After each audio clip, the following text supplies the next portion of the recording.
एक टीनेज लड़की ने कुछ पैसों के लिए फोटोशूट किया और इसके बाद वो घर से भाग जाती है। अब नई सिटी में भी पैसों के लिए उसे एक स्टेप फर्दर जाना पड़ता है। अब उसकी चॉइस उसे कहाँ लेकर जाएगी, यही हम आज की मूवी अबाउट चेरी जो 2012 की मूवी है इसमें हम देखेंगे। अगर आपको एक्सप्लेनेशन अच्छा लगता है तो प्लीज़ इस वीडियो को लाइक और कमेंट जरूर कर दीजिएगा। अब बिना किसी देरी के एक्सप्लेनेशन स्टार्ट करते हैं। मूवी स्टार्ट होती है और हम हमारी मेन कैरेक्टर जिसका नाम है एंजेलिना, इसको उसके बॉयफ्रेंड के साथ देखते हैं। उसके साथ रिलेशनशिप में बहुत ही खुश थी। वो हाई स्कूल में है पर उसके घर की फाइनेंशियल सिचुएशन अच्छी नहीं होती तो उसे बाहर लॉन्ड्री में काम करना पड़ता है। उसके घर पर उसकी मदर, फादर और सिस्टर है। उसके फादर कभी भी घर में कोई भी ध्यान नहीं देते और उसकी मदर हमेशा ड्रंक होती है। आज रात भी उसकी मदर बहुत ज़्यादा ड्रंक हो गई थी तो उसने उसे संभाल लिया। इसके बाद वो रात में अपने फ्रेंड एंड्रू के साथ एक पार्टी में आई। उसका बॉयफ्रेंड जो एक बैंड में है वो आज रात यहाँ प्ले कर रहा था। उसने उससे कहा तुम वर्ल्ड में सबसे ब्यूटीफुल लड़की हो। इसके बाद ये घर जाते हैं और इंटीमेट हो जाते हैं। सुबह एंजेलिना का बॉयफ्रेंड उसे सजेस्ट करता है कि तुम्हें पिक्चर्स लेने चाहिए। वो उसे न्यूड फोटोशूट सजेस्ट कर रहा था। एंजेलिना को ये बात सीरियस नहीं लगती पर वो कहता है कब तक तुम लॉन्ड्री में काम करती रहोगी, इस फोटोशूट के तुम्हें $500 मिलेंगे। एंजेलिना इस बात पर गुस्सा होकर यहाँ से चली जाती है। आज रात जब वो घर आई तो घर में खाना भी नहीं था। वो और उसकी सिस्टर वैसे ही सो जाते हैं। नेक्स्ट सीन में एंजेलिना और एंड्रू इस स्कूल में लंच कर रहे थे। एंजेलिना ने कुछ भी लाया नहीं था तो एंड्रू अपना लंच उसके साथ शेयर करता है। वो उसका बहुत अच्छा फ्रेंड था।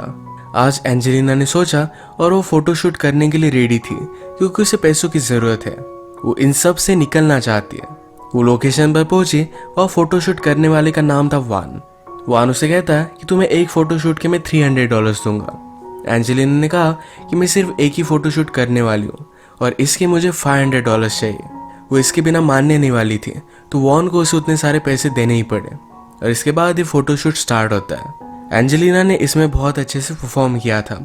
उसे सारे पैसे मिल गए। रात में वो अपने फ्रेंड एंड्रू से मिली। ये दोनों मिलकर प्लान करते हैं। एंजेलिना के पास जो भी पैसे हैं ये लेकर ये शहर छोड़कर चले जाने वाले हैं। एंजेलिना ने पूछा क्या कोई गड़बड़ तो नहीं होगी। एंड्रू कहता है मेरे फादर भी 5 दिनों से घर पर नहीं आए, कोई भी कुछ भी चीज़ नोटिस नहीं करेगा। ये दोनों अपनी लाइफ से तंग आ गए थे। नेक्स्ट डे एंजेलिना स्कूल जाने का प्रिटेंड करती है। उसकी मदर ने कहा मैं तुम पर बहुत प्राउड हूँ, तुम सब चीज़ें सही से कर रही हो। वो घर से निकली और एंड्रू के साथ डायरेक्टली सैन फ्रांसिस्को आ जाती है। इन्होंने ऑनलाइन रेंट पर एक फ्लैट देखा था जिसका रेंट बहुत ही कम है। इसी घर पर ये पहुंचे और इन्हें बहुत अच्छा लगता है। ये दोनों ये देखकर बहुत खुश थे। रात में फिर एंजेलिना ने अपने घर पर कॉल लगाया। उसकी मदर कहती है तुम ऐसा कर कैसे सकती हो। एंजेलिना कहती है कि मैं लीगल एज की हूँ, मैं कुछ भी कर सकती हूँ। वो अपनी छोटी सिस्टर से बात करना चाहती थी पर उसकी सिस्टर उस पर बहुत गुस्सा हो जाती है। सिस्टर को एंजेलिना की बहुत ज़रूरत थी पर एंजेलिना उसे छोड़कर चली गई। एंजेलिना को भी इस बात पर बहुत बुरा लगा। वो डिस्टर्ब हो गई थी तो एंड्रू उसे सहारा देता है। अगले दिन ये दोनों अलग अलग जॉब के लिए इंटरव्यू देते हैं। एंजेलिना को एक बार में एज अ वेट्रेस का काम मिल गया। यहाँ पर एक रात हमारा और एक मेन कैरेक्टर जिसका नाम है फ्रांसिस ये अपने फ्रेंड के साथ आया हुआ था। उसके फ्रेंड की शादी होने वाली थी तो उसे एक बैचलर पार्टी वो दे रहा था। इस बार में कुछ स्ट्रिपर्स भी थे तो उसने उन्हें हायर किया। जब एंजेलिना उसके पास ड्रिंक लेकर आई तो उसे वो बहुत पसंद आती है। उसने एक बड़ी सी टिप दी। इस वेट्रेस के जॉब के अलावा एंजेलिना को और भी ज़्यादा पैसों की ज़रूरत थी। वो अपने एक फ्रेंड से बात करती है तो उसने कहा तुम यहाँ पर डांस करने का काम कर सकते हो। एंजेलिना को ये काम करना कंफर्टेबल नहीं लगता। उसके जॉब के बारे में वो डिस्कस कर रहे थे तो उसके फ्रेंड को पता चला कि एंजेलिना ने ऑलरेडी एक शूट किया हुआ है। तो फ्रेंड सजेस्ट करती है यहाँ पर भी बहुत सारे स्टूडियो है जहाँ पर जाकर तुम अपने लिए एक वीडियो शूट कर सकती हो। इस वीडियो के लिए वो बहुत सारे पैसे देते हैं। एंजेलिना भी इस बारे में सोचती है। यही पर जब फ्रांसिस अपने फ्रेंड के साथ एंजॉय कर रहा था तभी उसका फ्रेंड एक लड़की को छेड़ने लग जाता है। इस वजह से यहाँ पर ट्रबल हो गया।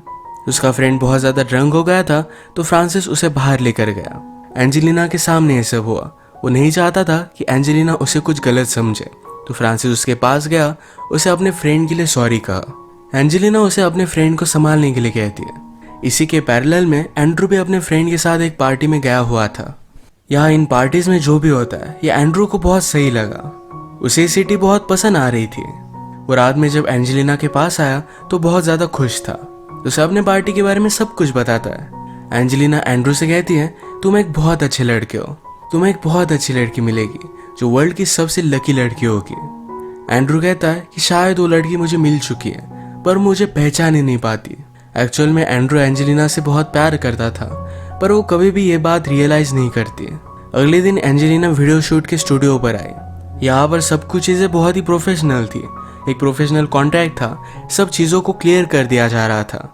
वहाँ की असिस्टेंट एंजेलिना को सब कुछ चीज़ें क्लियर कर देती है कि एंजेलिना क्या क्या चीज़ें करने के लिए कंफर्टेबल होगी और वही काम वो उसे देंगे। इस काम के लिए एंजेलिना को बहुत अच्छे से पैसे मिलने वाले हैं। इसके बाद एंजेलिना अपने शूट के लिए रेडी हो रही थी। यहाँ पर कुछ और लड़कियाँ थी जो उसे कंफर्टेबल फील कराती है। उन्होंने कहा कि तुम्हारा शूट मार्गरेट के साथ है और तुम्हें बहुत अच्छा लगेगा। मार्गरेट इस वीडियो शूट की डायरेक्टर थी। इसके बाद एंजेलिना का मार्गरेट के साथ वीडियो शूट स्टार्ट होता है। एंजेलिना को क्या क्या करना है ये सब मार्गरेट बता रही थी। एंजेलिना की ब्यूटी से मार्गरेट बहुत इम्प्रेस थी। उसे कहती है तुम्हारे साथ फिर से काम करने के लिए मुझे अच्छा लगेगा। इसके बाद नेक्स्ट सीन में आज रात एंजेलिना फिर से बार में काम कर रही थी तो उसे फ्रांसिस मिलने के लिए आता है।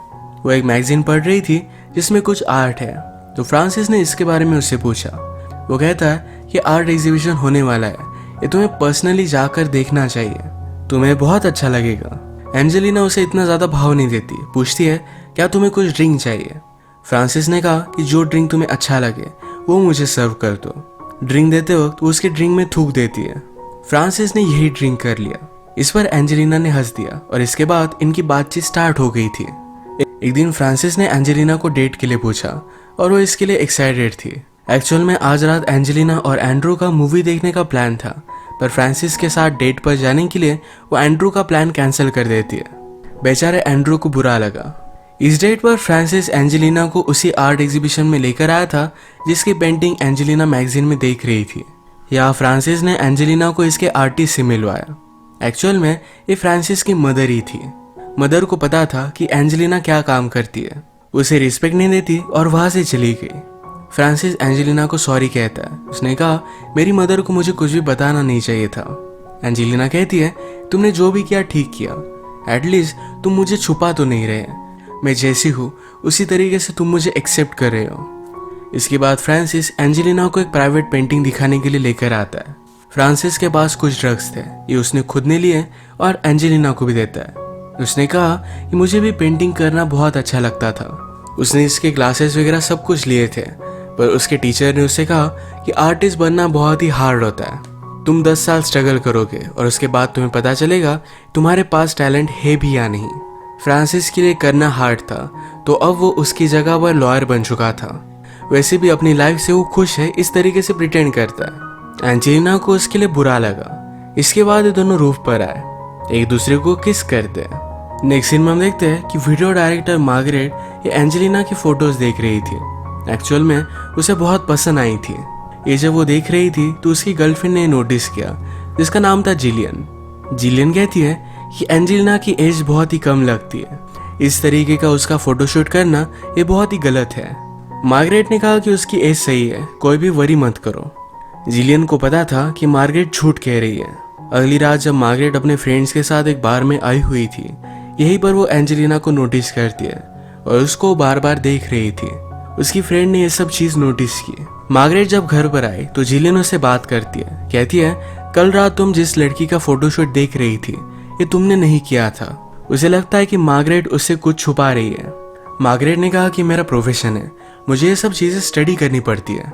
जिलियन को ये सब सही नहीं लगता तो मार्गरेट ने कहा कि हम इतने सालों से रिलेशनशिप में हैं और अब तुम्हें इन सब चीजों का टेंशन आ रहा है, इस फाइट की वजह से डिस्टर्ब थी तो कल जब वो शूट पर गई तो सही से डायरेक्ट नहीं कर पाती। नेक्स्ट सीन में हम देखते हैं कि एक दिन एंजेलिना की मदर और उसकी सिस्टर उसे सरप्राइज देने के लिए उसके घर पर आए हुए थे। एंजेलिना के बारे में उसके रूममेट ने उसे सब कुछ बताया था पर वो क्या करती है ये नहीं बताया। एंजेलिना आजकल फ्रांसिस को डेट कर रही थी तो इसके लिए उसकी मदर एक्साइटेड है, वो फ्रांसिस से मिलना चाहती है। ये सब फिर मिलकर रात के लिए डिनर का प्लान करते हैं। एंजेलिना अपनी मदर और सिस्टर को एक अच्छे से रेस्टोरेंट में लेकर आई। थोड़ा टाइम हो गया पर फिर भी फ्रांसिस यहाँ आया नहीं था। एंजेलिना उसे कॉल लगाती है पर वो काम में जरा बिजी था। मदर को लगता है कि फ्रांसिस में कुछ गड़बड़ है। वो एंजेलिना से कहती है तुम्हारी आंट का भी ऐसा एक बॉयफ्रेंड था, जब भी कुछ मेन चीज होती थी वो कभी भी आता नहीं था, पर वो एक ड्रगिस्ट था। उसके ड्रग्स की आदत की वजह से तुम्हारी एंड की लाइफ भी खराब हो गई थी। एंजेलिना को ये सब सुनकर बहुत बुरा लगा। फ्रांसिस भी ऑलरेडी ड्रग्स करता है तो शायद ये भी हो सकता है। एंजेलिना की सिस्टर अब भी उससे कोई भी बात नहीं कर रही थी। रात में इसके बारे में एंजेलिना ने अपने मदर से बात की।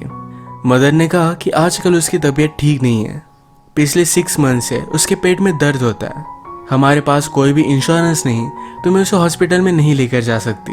एंजेलिना को बहुत बुरा लगा। वो कहती है उसके ट्रीटमेंट में जितने भी पैसे लगेंगे ये सारे मैं पे करूँगी, कोई भी वरी मत करो। मदर कहती है मैं तुम पर बहुत प्राउड हूँ। अगले दिन जब फ्रांसिस एंजेलिना से मिलने के लिए आया तो उसे वो रोज देता है और इन रोजेस की वजह से एंजेलिना का सारा गुस्सा उस पर चला गया। एंजेलिना जब घर पर आई तो उसकी मदर जल्दी से यहाँ से निकल रही थी। एंजेलिना ने मदर को ऑलरेडी पैसे दिए थे। मदर एक बहुत बड़ी ड्रंक है, सारे पैसे वो दारू पीकर उड़ा देगी। एंजेलिना की सिस्टर ने उसे बात की, कहा कि मुझे पेट में कोई भी दर्द नहीं होता। मदर तुमसे झूठ कह रही थी। सिस्टर कहती है तुमने जो भी किया सही किया, थोड़े दिन में मैं भी घर से भाग जाऊंगी। एंजेलिना अपनी सिस्टर को समझाने की कोशिश करती है ऐसा कुछ भी मत करना, पर वो उसे समझा नहीं सकती क्योंकि उसने खुद ने ऐसा किया था।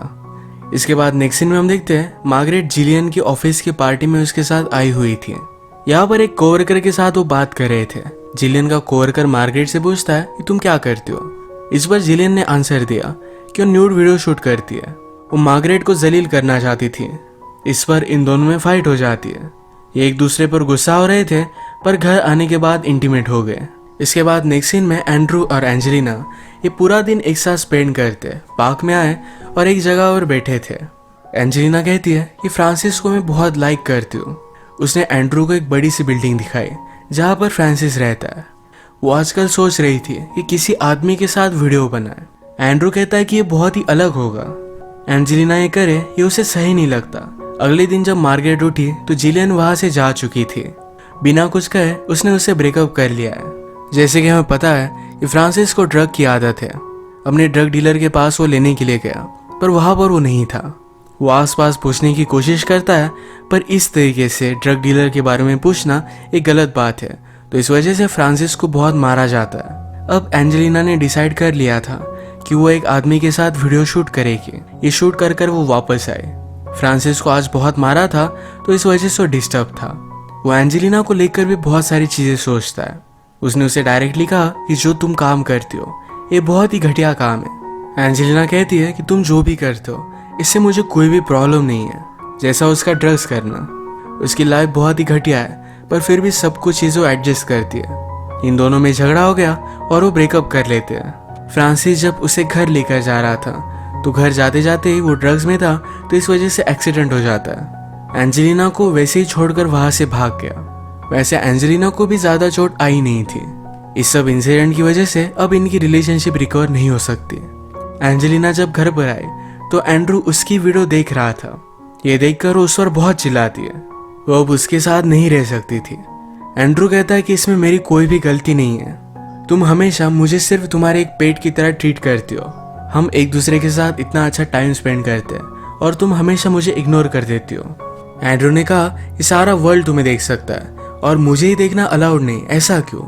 एंजेलिना कहती है कि उस वीडियो में जो लड़की है वो मैं नहीं, एक्चुअल में मैं बहुत अलग हूँ। उसने पूछा क्या तुम मुझसे प्यार करते हो? एंड्रू इस पर कुछ भी नहीं बोलता क्योंकि ये ऑब्वियस था। एंजेलिना ने कहा कि अगर तुम मुझसे सचमुच में प्यार करते तो ये सब चीज़ें नहीं देखते। वो फिर डिस्टर्ब होकर एक बार में आ गई और यहीं पर मार्गरेट थी। ये दोनों एक दूसरे से बात करने लगते हैं। जो भी हुआ था एंजेलिना ने उसे सब कुछ कहा। मार्गरेट ने भी बताया कि मैं जो भी करती हूँ ये मेरे पेरेंट्स को अच्छा नहीं लगता। उन्हें लगता है कि मैं डायरेक्टली हेल में जाने वाली हूँ। मार्गरेट कहती है कि जो भी हो, जो काम मैं करती हूँ इसमें मैं सेटिस्फाइड हूँ। मुझे किसी के भी अप्रूवल की ज़रूरत नहीं है। ये लोग सही चीज़ करने की कोशिश करते हैं और कभी भी अपनी लाइफ में खुश नहीं होते। एंजेलिना को भी ये बात सही लगी। ये दोनों बहुत सारी चीज़ों पर कनेक्ट कर पाते हैं। इसके बाद इन्होंने किस कर लिया। एंजेलिना मार्गरेट के साथ गई और ये इंटीमेट हो जाते हैं। अब इसके बाद मूवी में बहुत सारा टाइम गुजर चुका है। मार्गरेट और एंजेलिना ये अब रिलेशनशिप में थे और दोनों बहुत खुश हैं। एंजेलिना भी अब as a film director job कर रही थी। उसने एक्चुअल में मॉडल करना छोड़ दिया था। उसने फाइनली अपनी लाइफ को एक ट्रैक पर लाया है। और इसी के साथ ये मूवी एंड हो जाती है। अगर आपको एक्सप्लेनेशन अच्छा लगा तो प्लीज़ इस वीडियो को लाइक कर दीजिएगा। मैं बहुत सारी मूवीज़ लेकर आता रहता हूँ, तो प्लीज़ इस चैनल को सब्सक्राइब कर दीजिए और बेल नोटिफिकेशन आइकॉन दबाना मत भूलिएगा। हम फिर से मिलेंगे और एक नई मूवी के साथ। तब तक के लिए थैंक यू और आप अपने आप का ख्याल रखिए।